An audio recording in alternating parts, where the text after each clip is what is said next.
Good evening friends, ETA business school में आपका स्वागत करता हूं।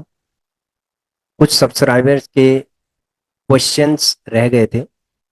उनके क्वेश्चंस के हमें रिप्लाई करने हैं और हम जो रिप्लाईज रह गए थे उन रिप्लाईज के हम जवाब देते हैं। तो आइए चलते हैं, कौन से क्वेश्चंस थे जो उन्होंने पूछे थे। फ्रेंड्स, उन्होंने जो क्वेश्चन पूछे हैं, सबसे पहले मैं आपका बहुत बहुत धन्यवाद करना चाहता हूं कि आप कमेंट करके क्वेश्चंस पूछते हैं और उसके हम जवाब देने की पूरी कोशिश करेंगे आपको। देखो, क्वेश्चंस ईटीएफ से रिलेटेड होने चाहिए और बिल्कुल जेन्यून होने चाहिए। ठीक है। अगर वो फाइनेंस से रिलेटेड भी होंगे, इन्वेस्टमेंट से रिलेटेड भी होंगे, तो हम कोशिश करेंगे कि उस पे जो भी हमारी आ, जो टेक्निकल राय है, ठीक है, विद डिस्क्लेमर, हम उसका रिप्लाई करने की कोशिश करेंगे। अगर वो चीजें हमारे परव्यू में नहीं होंगी तो हम ये जरूर कहेंगे आपसे कि आप अपने इन्वेस्टमेंट एडवाइजर से डिस्कस कर लें। ठीक है फ्रेंड्स। तो best international ETF which you can buy. Question था कि इंटरनेशनल ईटीएफ कौन से ऐसे हैं जो कि हम बाय कर सकते हैं। देखिए फ्रेंड्स, ऐसा है कि इंटरनेशनल जो ईटीएफ्स हैं, इंटरनेशनल ईटीएफ्स में चलते हैं पहले। हमारी जो नॉलेज है उसके अंदर, हमारे जो एनएसई बीएसई के अंदर जो इंटरनेशनल ईटीएफ्स हैं वो है हैंगसेंग बीस, हैंगसेंग बीस है, मॉन 100 है और मॉन क्यू 50 है। ये अभी रिसेंटली लॉन्च हुआ है। ये जो तीन है ये इंटरनेशनल है। इनमें से जो हमारी नॉलेज और हमारे एक्सपीरियंस के हिसाब से जो सबसे बेस्ट है वो है मॉन 100।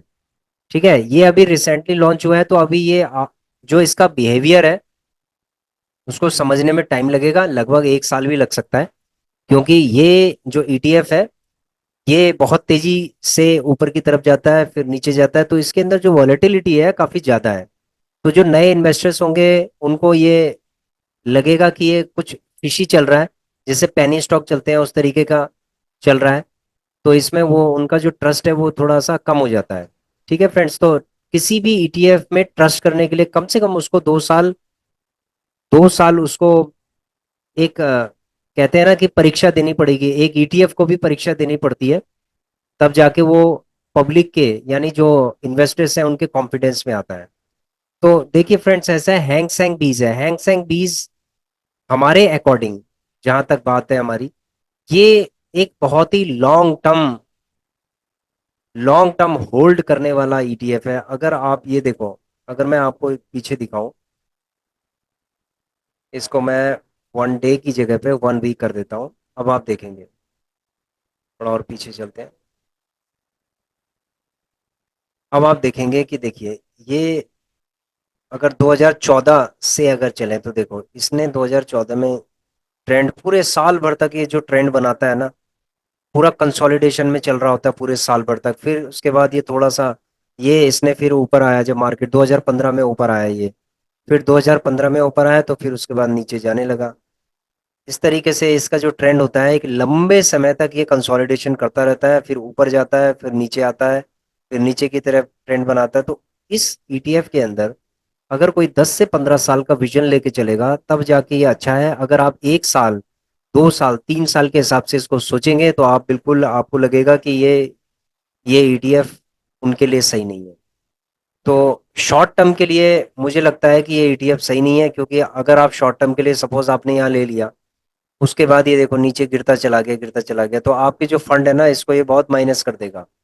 ठीक है, यहाँ से देखो ये नीचे गिर गया, उसके बाद फिर ये ऊपर की तरफ आया, फिर दोबारा से, उसके बाद देखिए फिर दोबारा ये नीचे। तो क्या होता है, जब मार्केट नीचे की तरफ गिरती रहती है, गिरती रहती है, वो उठने का नाम नहीं लेती, तो वहां पर आप लोगों का जो कॉन्फिडेंस है उस ईटीएफ के प्रति डगमगा जाता है। तो फ्रेंड्स, ये बहुत ही खतरनाक ईटीएफ है हैंग सेंग बीस। और इसमें अगर आप इन्वेस्टमेंट करते हैं तो आप ये समझ लीजिए कि आप तैयार रहना अपने पोर्टफोलियो को नेगेटिव करने के लिए। ठीक है, वो भी 1 1 साल तक, 1.5 1.5 साल तक आपका पोर्टफोलियो माइनस रहेगा। उसके बाद वो पोर्टफोलियो कब एकदम से ऊपर की तरफ, ये देखो जैसे यहाँ पर नेगेटिव था, काफी समय तक नेगेटिव था, उसके बाद कम से कम 4 5 दिन के अंदर इसने एकदम से पंप कर दिया है।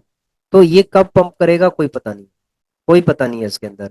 तो ये मैंने इसीलिए कहा कि ये 10 से 15 साल के होराइजन के हिसाब से आप इसको खरीद सकते हैं। शॉर्ट टर्म और ट्रेडिंग के हिसाब से इसको खरीदना बहुत ही खतरनाक है। ठीक है फ्रेंड्स, अगर आप इसमें बेट लगा रहे हैं तो आप ये समझ लीजिए, जब आरएसआई, अगर आरएसआई के हिसाब से अगर ये सपोज 40 से नीचे है, 26, 30, 21 के आसपास है, तो तब आप इसके अंदर आप लगा सकते हैं। अगर इसका आरएसआई ऊपर की तरफ चल रहा है, ये देखिए जैसे यहाँ पर है, तो ये बेवकूफी होगी हमें खरीदने में।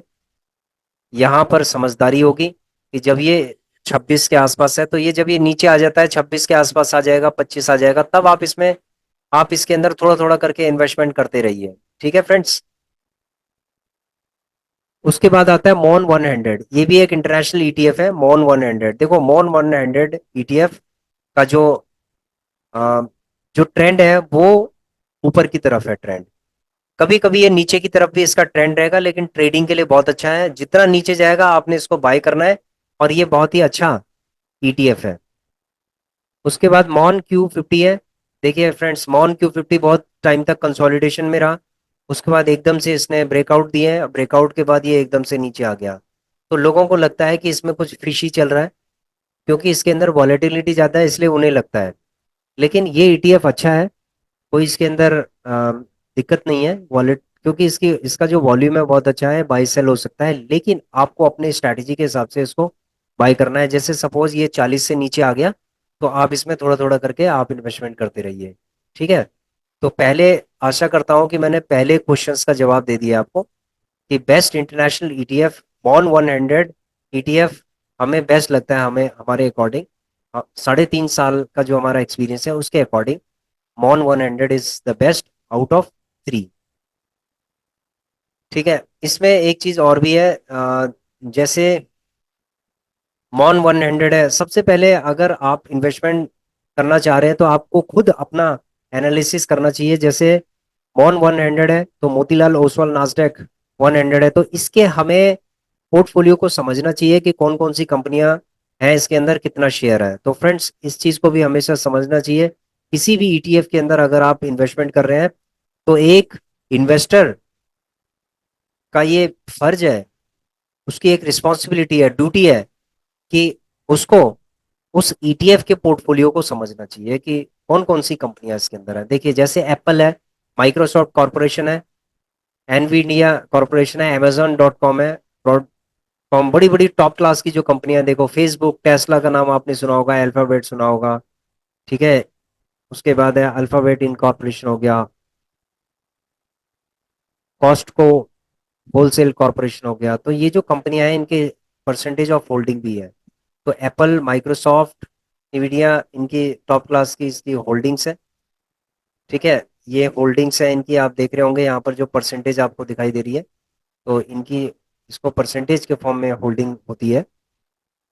तो इसके अंदर टोटल जो कंपनियां वो सारी दिख जाती है यहाँ पर, कि 10 स्टॉक है, और ये टॉप क्लास के हैं, तो ये मॉन 100 के अंदर है। तो आपने देख लिया होगा कंपनियां, तो इसका मतलब है कि जब कंपनियां अच्छी हैं तो ये ईटीएफ भी अच्छा होगा। तो सेकंड में चलते हैं, हैंग बीज है।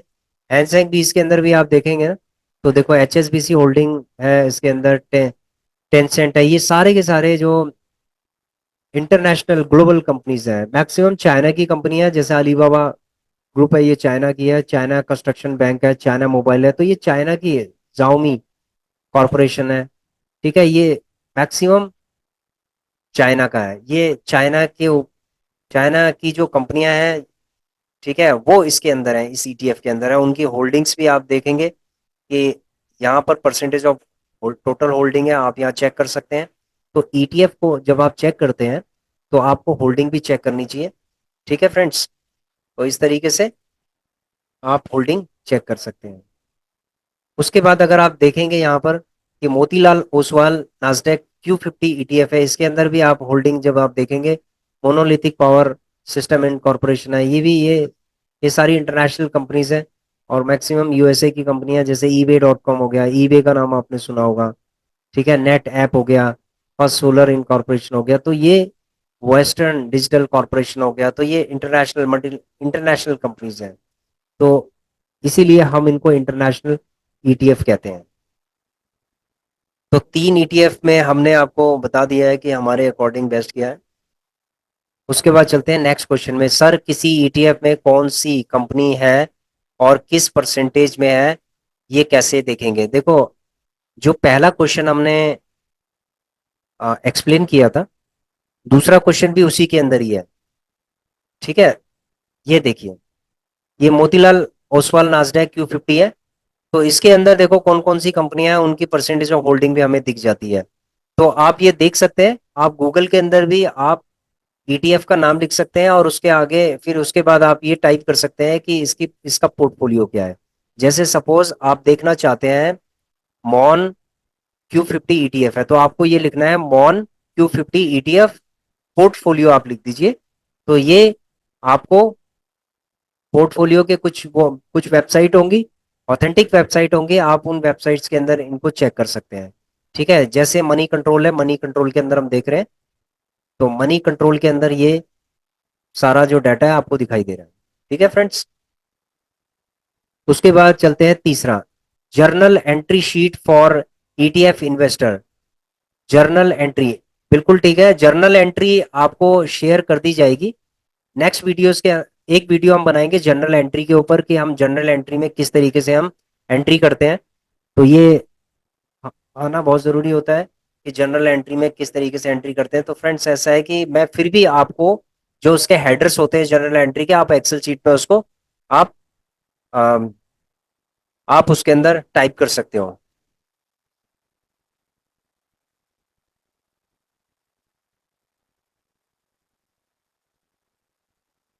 Just a second.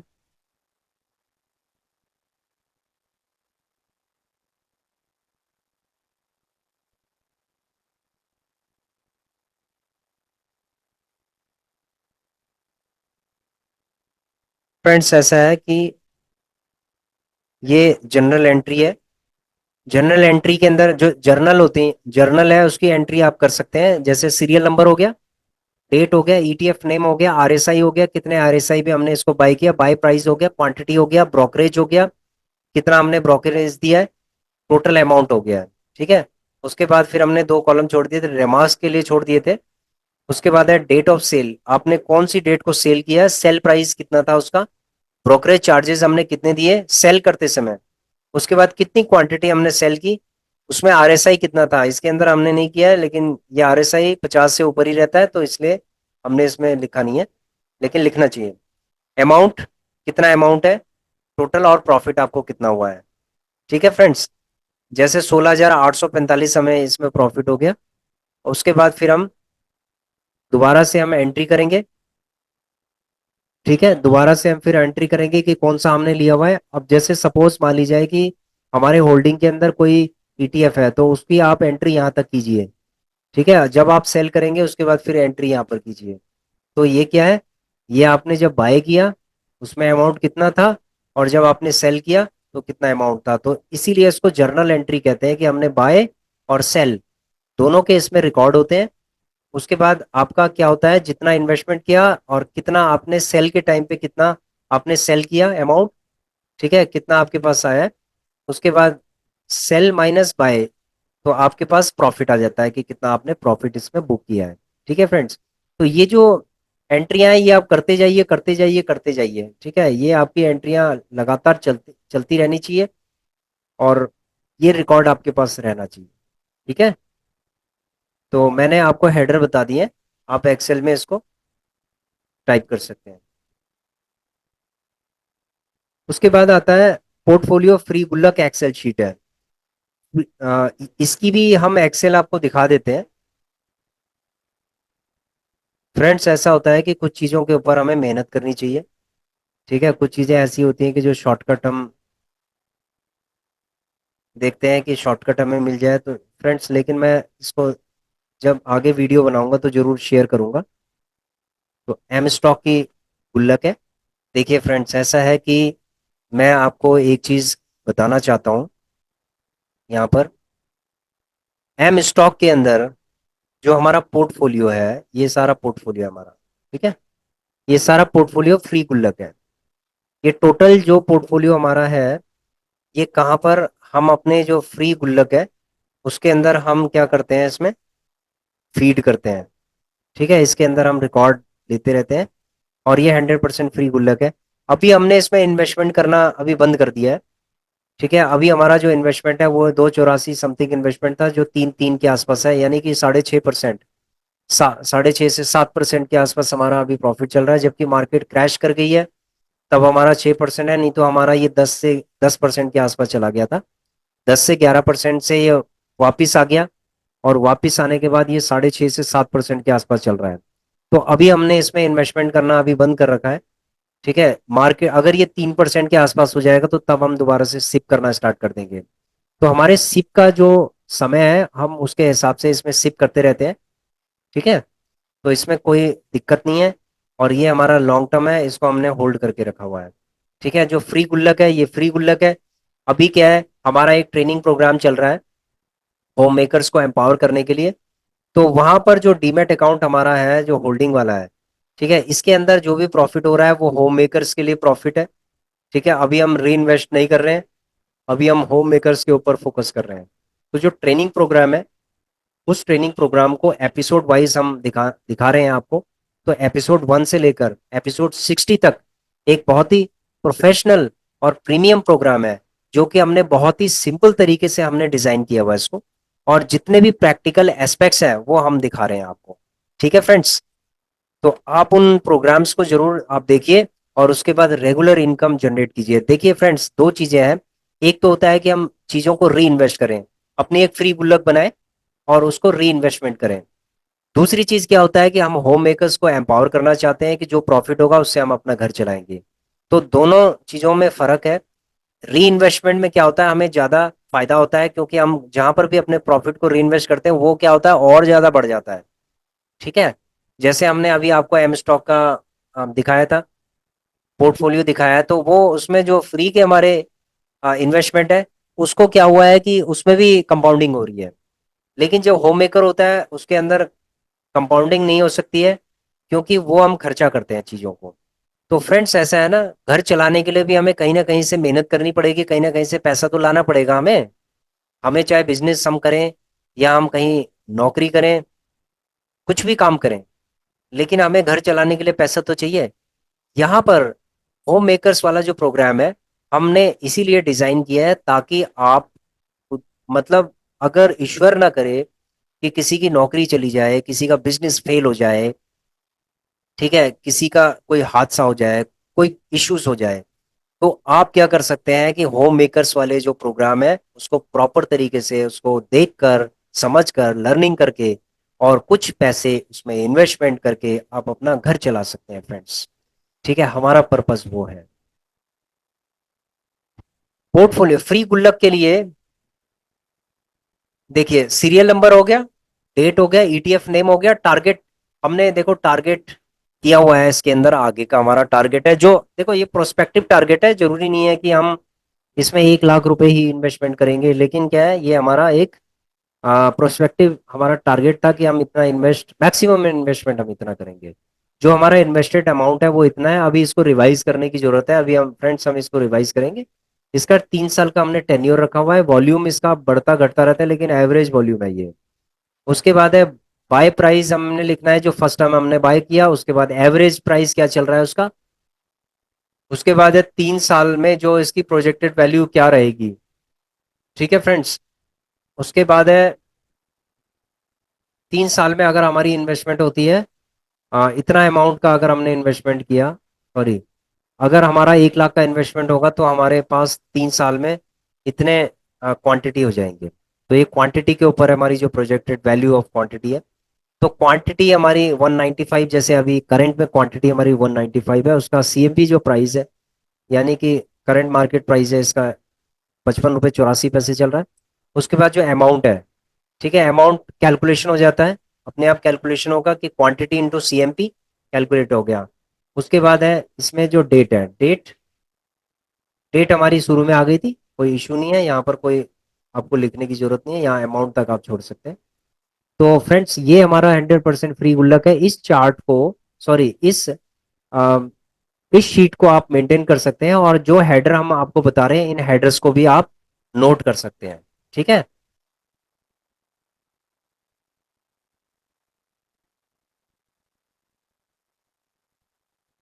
उसके बाद आगे चलते हैं।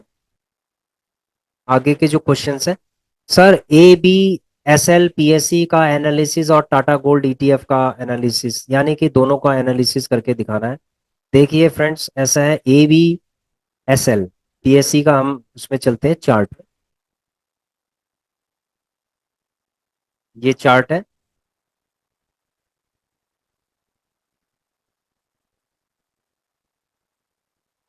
ये ए बी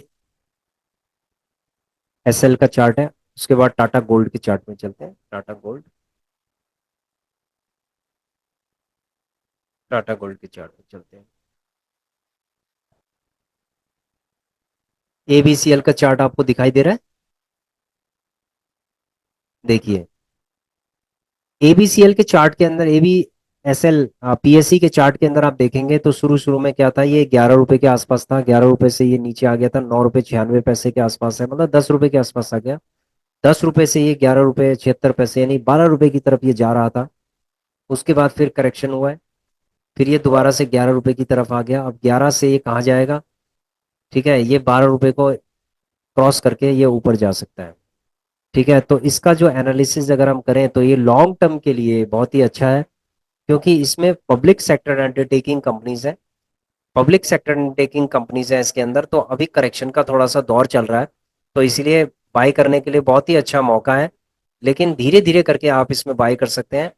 आप एसआईपी मॉडल पे इसको बाई कर सकते हैं, क्योंकि 12 रुपए से ऊपर इसको जाना है, और भविष्य में ये 20 रुपए पे जाना ही जाना है फ्रेंड्स।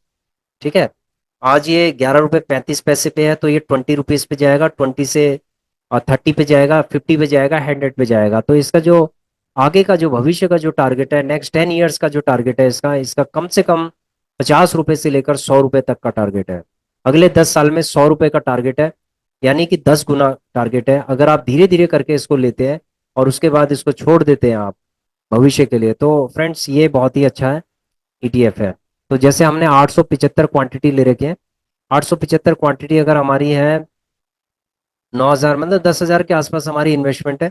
अगर मान लीजिए कि हमने 10 साल के लिए इसको छोड़ दिया, तो ये जो 10,000 है वो 1 लाख रुपए बन सकता है। ठीक है फ्रेंड्स, 1 लाख रुपीज ये बन सकता है। और अभी हमने इसको 1 या 1.5 महीने पहले हमने लिया था इसको, अभी ये 4% के आसपास रिटर्न दे रहा है आपको। तो एक साल में ये 15 से 20% का रिटर्न आपको दे सकता है। तो अभी करेक्शन का दौर है, कोई इशू नहीं है, आप थोड़ा थोड़ा करके इसको बाई कर सकते हो। उसके बाद चलते हैं हम टाटा गोल्ड के अंदर। देखो, टाटा गोल्ड भी अभी रिसेंटली लॉन्च हुआ है जनवरी के मंथ में, और ये कंसोलिडेशन में रहा है, उसके बाद ये ऊपर चला गया। तो गोल्ड, टोटल जो मार्केट गोल्ड की है वो अभी करेक्शन के दौर पे चल रही है। ठीक है, अभी करेक्शन के दौर पे चल रही है। तो यहाँ पर गोल्ड को खरीदने की अपॉर्चुनिटी बहुत अच्छी है। और ये जो है गोल्ड का, ये धीरे धीरे करके बढ़ता है। कभी भी गोल्ड एकदम से ऐसे नहीं होता कि एकदम से डबल हो जाए, 10 टाइम्स हो जाए 10 साल में। ठीक है, इसको आप एसआईपी करते जाइए करते जाइए करते जाइए, और उसके बाद ये जब कंपाउंडिंग होगा तो ये पूरा आपके फंड को लेवरेज करेगा ये। ठीक है, जब आप इसमें एसआईपी करेंगे तब गोल्ड आपको 10 साल के अंदर कम से कम आपको आ, कम से कम 10 साल के अंदर ये 3 से 4 गुना आपको रिटर्न दे सकता है, मिनिमम 3 से 4 गुना रिटर्न दे सकता है। देखो, गोल्ड धीरे धीरे करके बढ़ता है, बहुत सेफ और सिक्योर होता है, लेकिन इसमें जो वॉलेटिलिटी होती है वो बहुत कम होती है। ठीक है, इसीलिए लोग इसके अंदर करोड़ों रुपए की इन्वेस्टमेंट करते हैं गोल्ड के अंदर, क्योंकि वॉलेटिलिटी कम होती है। वो 5 पैसे 10 पैसे 50 पैसे का गेम खेलते हैं, वो बड़ा अमाउंट लगाते हैं, और 50 पैसे 75 पैसे 25 पैसे पैसों के अंदर इसमें गेम खेला जाता है। ठीक है, वॉलेटिलिटी कम होने की वजह से और सेफ्टी की वजह से। तो इसीलिए अगर लॉन्ग टर्म में अगर आप देखेंगे, तो जिस तरीके से गोल्ड की वैल्यू बढ़ती जाएगी उसी तरीके से ये बढ़ता जाएगा। ठीक है फ्रेंड्स, उसके बाद चलते हैं नेक्स्ट क्वेश्चन में। Please video about smart beta ETF portfolio. बिल्कुल, इसके ऊपर हम वीडियो जरूर बनाएंगे, स्मार्ट बीटा ईटीएफ के ऊपर। एक्चुअली स्मार्ट बीटा ईटीएफ वो ईटीएफ के पोर्टफोलियो होते हैं, देखो स्मार्ट बीटा, जो बहुत तेजी से, उनकी वॉलेटिलिटी बहुत ज्यादा होती है, और वो बहुत तेजी से आपको प्रॉफिट देते हैं। ठीक है, लेकिन इनके अंदर स्ट्रैटेजी होनी चाहिए प्रॉपर तरीके से काम करने की। क्योंकि ये मार्केट के अंदर क्या होता है कि ये बहुत तेजी रफ्तार से चलने वाले ईटीएफ है। सर ईटीएफ में भी स्टॉप लॉस लगाना पड़ेगा क्या? कौन से ईटीएफ के अंदर आपको लॉस लगाना पड़ेगा? देखिए फ्रेंड्स, ऐसा है कि अगर मैं बात करूं स्टॉप लॉस की, तो आपको हैंग सेंग बीज अगर आपने लिया हुआ है तो आप उसके अंदर स्टॉप लॉस लगा सकते हैं। जो इंटरनेशनल लेवल के ईटीएफ होते हैं उनके अंदर, क्योंकि इंटरनेशनल मार्केट कितनी तेजी से क्रैश कर जाए, फिर उसके बाद वो काफी टाइम तक रिकवर करना, काफी टाइम लग जाते हैं उसको रिकवर करने में। जैसे हैंग सेंग बीज है, चाइनीज मार्केट है, चाइनीज मार्केट है। तो जो हैंग सेंग बीज आपने चार्ट देखा होगा उसका, तो वो क्या है, एक एक साल तक वो नीचे की तरफ ट्रेंड बना देता है। तो जब कोई ईटीएफ नीचे की तरफ ट्रेंड बना देता है, तो वहां पर आप स्टॉप लॉस लगा सकते हैं। ठीक है, उसमें स्टॉप लॉस आप 50% पे स्टॉप लॉस लगा सकते हैं। लेकिन जो इंडिया में जो ईटीएफ है इसके ऊपर जनरली क्या है कि स्टॉप लॉस लगाने की जरूरत नहीं होती है। हमने अभी तक 3.5 साल में कोई भी ईटीएफ के ऊपर हमने स्टॉप लॉस नहीं लगाया है। ठीक है, जबकि आईटीबीज बहुत नीचे चला गया था, हमने उसे 35 रुपए पे लिया था और वो 27 रुपए के आसपास चला गया था। तो जब हमने एवरेजिंग की तो उसके बाद ये 39 रुपए पे भी आ गया था, 40 रुपए पे भी आ गया था। तो इसमें होल्ड इज गोल्ड वाले प्रिंसिपल को फॉलो करना पड़ता है और आपको स्टॉप लॉस लगाने की जरूरत नहीं है। इसके अंदर कुछ स्ट्रैटेजीज है, उनको आप फॉलो कीजिए, और जो वीडियोस है उनको आप देखिए, उसके अंदर जो स्ट्रैटेजीज है उनको आप पढ़िए और समझिए, और उसके बाद आप इम्प्लीमेंट कीजिए। ईटीएफ की होल्डिंग कैसे देखेंगे? देखो फ्रेंड्स, ईटीएफ की होल्डिंग देखना बहुत आसान है, कोई दिक्कत नहीं है। होल्डिंग आप यहाँ देख सकते हैं, जैसे पोर्टफोलियो है, तो ये पोर्टफोलियो में ये टोटल होल्डिंग दिखाई दे रही है। ठीक है, ये एम स्टॉक के अंदर है, ये सारी होल्डिंग है हमारी। पोर्टफोलियो के अंदर यहाँ पर होल्डिंग दिखाई देती है। और अगर आप जीरोधा के अंदर आप जाते हैं तो यहाँ पर एक होल्डिंग का ऑप्शन आता है। ठीक है, होल्डिंग का ऑप्शन आता है, आप होल्डिंग आप देख सकते हैं। ठीक है, उसमें इन्वेस्टेड वैल्यू देख सकते हैं कि कितनी आपने इन्वेस्टमेंट की है, करंट वैल्यू आप देख सकते हैं।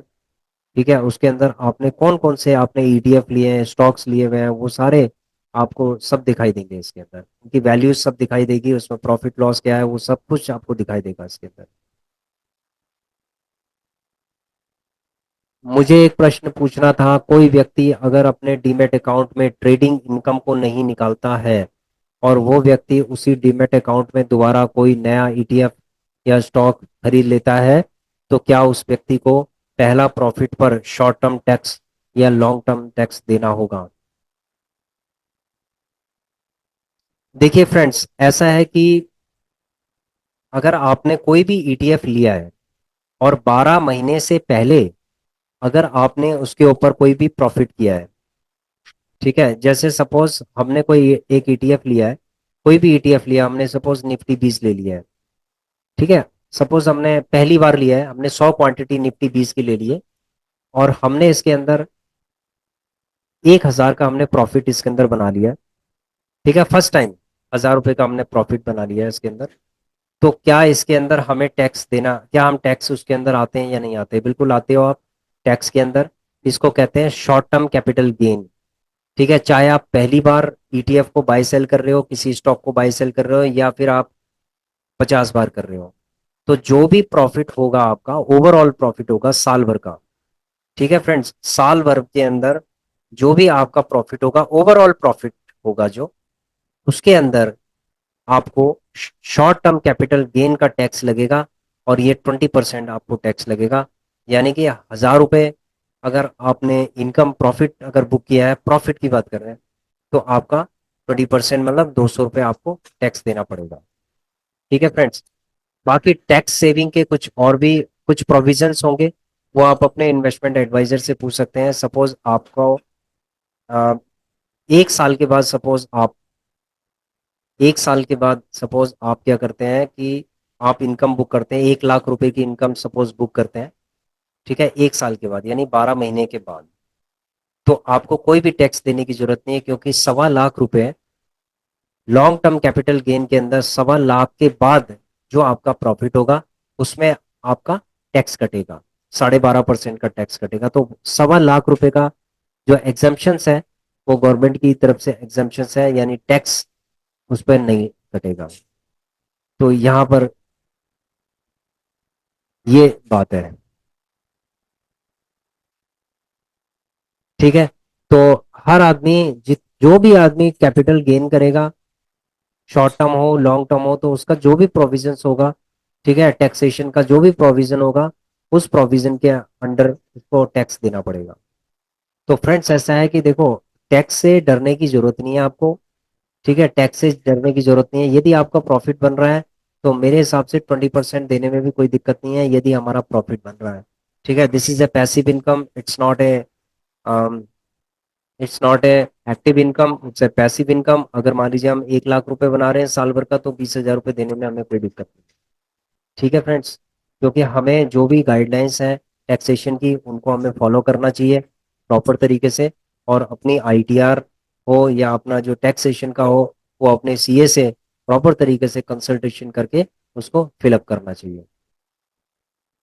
गुड इवनिंग सर, मेरे समझ में मॉन Q50 में पंप एंड डंप होता है? बिल्कुल होता है। देखो, जब कोई ईटीएफ नया आता है तो क्या होता है कि उसके अंदर कुछ ऐसे इन्वेस्टर्स उसके अंदर एंट्री करते हैं, जो बड़ा फंड लेके आते हैं। और वो लोग क्या करते हैं कि एकदम से फंड उसके अंदर डालते हैं और एकदम से बड़ा फंड उसमें से निकाल देते हैं। तो बड़े लेवल पे वो क्या करते हैं, वो बाई सेल करते हैं, तो जिससे जो छोटे छोटे इन्वेस्टर्स हैं वो डरना स्टार्ट कर देते हैं। तो इसमें डरने वाली कोई बात नहीं है। अगर पंप एंड डंप हो रहा है तो डंप में आप इसको उठाते जाइए, थोड़ा थोड़ा करके उठाते जाइए, कोई दिक्कत नहीं है। और जब ये पंप करेगा तो अपना प्रॉफिट लेके आप अपना साइड हो जाइए। ठीक है फ्रेंड्स, अगर आपको मान लीजिए कि 20% 25% का अगर प्रॉफिट हो रहा है, तो आप अपना प्रॉफिट निकाल के और उसको छोड़ दीजिए आप। ठीक है, रिस्क फ्री करिए पहले अपने आप को। सबसे पहले अपने आप को रिस्क फ्री करना बहुत जरूरी है। ठीक है, जैसे सपोज मान लीजिए कि मैं आपको दिखाता हूँ, देखिए फ्रेंड्स, ये हमारा डीमेट अकाउंट है जिसके अंदर हम ट्रेडिंग करते हुए आए हैं। और हमने इसमें से जो जो प्रॉफिट निकाले हैं, ठीक है, इसके अंदर से हमने कभी 10,000 निकाले, कभी 2,000, कभी 3,000, कभी 500, कभी 5,000। तो जो जो हमने प्रॉफिट निकाले उसको हमने विड्रॉ किया। विड्रॉ करने के बाद हमने हमने एक फ्री गुल्लक, एक पोर्टफोलियो तैयार किया, जिसके अंदर हमने वहां से प्रॉफिट निकाल निकाल के हमने इसके अंदर डाला है। इसके अंदर डालने के बाद हमने क्या किया है कि कुछ ईटीएफ हमने लिए हैं, 28 ईटीएफ हमने लिए हैं, उसका एक पूरा हमने पोर्टफोलियो तैयार कर दिया है। ठीक है, पूरा पोर्टफोलियो हमने तैयार किया। तैयार करने के बाद अगर आप देखेंगे तो आपको मैं एक चीज दिखाना चाहता हूँ, Mon Q50। देखिए फ्रेंड्स, Mon Q50 है, 65 क्वांटिटी हमने ली है, 63 रुपए पे हमने लिया था, अभी 62 रुपए 40 पैसे के आसपास है। तो ये जो हमारे 4,113 रुपए हैं, ठीक है, ये 4,113 रुपए की जो हमारी इन्वेस्टमेंट है, ये बिल्कुल फ्री ऑफ कॉस्ट है। क्यों? ये रिस्क फ्री है हमारे लिए। क्यों रिस्क फ्री है? क्योंकि मार्केट का पैसा जो हमने यहाँ से कमाया था ना, उसी से हमने ये लिया हुआ है। ठीक है, उसी से ये हमने लिया, अपनी जेब से हमने पैसा नहीं लगाया है। तो इसलिए क्या है कि ये जहां मर्जी चले जाए, हमें कोई दिक्कत नहीं। ठीक है, ये कहीं भी चले जाए कोई दिक्कत नहीं है। अगर ये नीचे आएगा तो हम उसको प्रॉफिट के पैसे से बाय करते जाएंगे, करते जाएंगे। ठीक है, हम कोई भी चीजों को है ना फ्रिक्वेंटली नहीं लेते हैं। जैसे अभी बाजार मान लीजिए माइनस में चल रहा है, लेकिन अभी हम किसी एक एपिसोड हम बना रहे हैं, उसके अंदर एपिसोड बना रहे हैं, एपिसोड होम मेकर्स अर्निंग का एपिसोड बना रहे हैं। तो हमारा जो फोकस है अभी होम मेकर्स को एम्पावर करने का है। तो जो भी हमारा प्रॉफिट वाला अमाउंट है उसको हम अ, जो घर के जो खर्चे होंगे उसके अंदर लगाएंगे। तो हम अभी री इन्वेस्टमेंट नहीं करेंगे। ठीक है, तो हमारा जो पोर्टफोलियो है इसको हम चलने देंगे, जितना जाएगा चलने दो। ठीक है, अगर ये 5% पे आएगा तब हम विचार करेंगे कि इसके अंदर कुछ इन्वेस्टमेंट किया जाए। 4% पे आएगा तब हम सोचेंगे, विचार करेंगे कि हमें कुछ इसके अंदर एसआईपी करनी चाहिए। ठीक है, फ्रिक्वेंटली नहीं करेंगे हम। अगर ये 12% के आसपास चला गया तब हम देखेंगे कि इसके अंदर कुछ री इन्वेस्टमेंट किया जाए। तो फ्रेंडली ऐसा है कि कभी भी री इन्वेस्टमेंट हो या फिर एसआईपी हो, फ्रिक्वेंटली नहीं करना चाहिए। थोड़ा इंतजार करो मार्केट का नीचे आने का। ठीक है, जब मार्केट और नीचे आ जाएगी उसके बाद तब हम बाय करेंगे। ठीक है फ्रेंड, आशा करता हूँ कि मैंने जो 10 क्वेश्चंस हैं इनके आप मैंने जवाब दे दिए होंगे। और इनमें से एक आध कोई जवाब होगा जिसमें आगे वीडियो बनाई जाएगी, तो उसके उस टॉपिक के ऊपर हम जरूर वीडियो बनाएंगे। और अगर आपको लगता है कोई ऐसा इंपॉर्टेंट टॉपिक है जो लगता है कि आपको जिसके ऊपर कुछ नॉलेजेबल वीडियो बनाने की जरूरत है, तो आप कमेंट करके बताइए। उसके ऊपर जरूर हम एनालिसिस करके हम एक वीडियो बनाएंगे। ठीक है friends, thank you very much, thanks for watching our video. Please share, subscribe and like our channel. Thank you.